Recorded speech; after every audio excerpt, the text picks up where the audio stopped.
মানুষের বিবেক বুদ্ধি মরে গেছে ভাই, কি আর বলবো বলেন। প্রতিদিনের মতো দিনটা শুরু করছিলাম খুব হাসি খুশিভাবে, শেষও হচ্ছিল ভালোভাবে। বিকেলে জিজ্ঞেস করলাম মেয়েকে, মা আজকে কি খাবা? তো বলল মিট বক্স খাবো। তো আমি মিট বক্স বানাইতে গেছি, আর এদিকে মেয়েটারও পড়া শেষ। বললাম যে তাইলে ভাইয়া আমাকে বিরক্ত করবে, তুমি তোমার ভাইয়াকে নিয়ে একটু খেলা করো, আম্মু তোমাদের নাস্তা রেডি করি।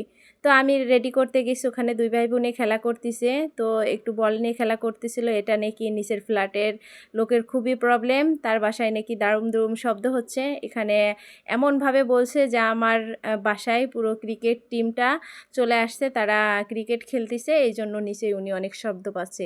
সেটা আর কি বলবো, শুধু আজকে না ভাই, এটা আমি ফ্ল্যাটে ওঠার পরে উনি পারলে প্রতিদিনই আমার বাসায় আসে কমপ্লেন নিয়ে। এখন কিভাবে বোঝাবো? আমার মেয়েটা তো মাশাল্লাহ, ও অনেক লক্ষ্মী, ও এরকম দৌড়ঝাঁপ করে না বা শব্দ হয় না। কিন্তু ছোট বাচ্চাটাকে তো ভাই বোঝাইতে পারি না। মাত্র তার বয়স 18 মাস প্লাস। তাইলে আমি তাকে কিভাবে বোঝাবো? সে তো কথা বলতেই পারে না। তাকে বোঝাবো কিভাবে? সে হয়তো বল খেলতেছে বা তার খেলনাটা হাত থেকে ফেলে দিচ্ছে বা একটা বাটি ফেলে দিচ্ছে, চেয়ারটা টেনে এ ঘর থেকে ওই ঘরে নিচ্ছে। তাকে তো আমার এখনো বোঝানোর মতো বয়স হয় নাই। তাকে, ওই ভদ্রলোককে অনেকবার বলা হয়েছে যে, "ভাই একটু ধৈর্য ধরেন, একটু বাচ্চাটা একটু বড় হোক আর সব ঠিক হয়ে যাবে।" এখন তার বাচ্চা বড় হয়ে গেছে ভাই, সে অন্য কারোর বাচ্চার বিরক্ত সহ্য করবে না। এটা কি মানুষের মানবিকতা?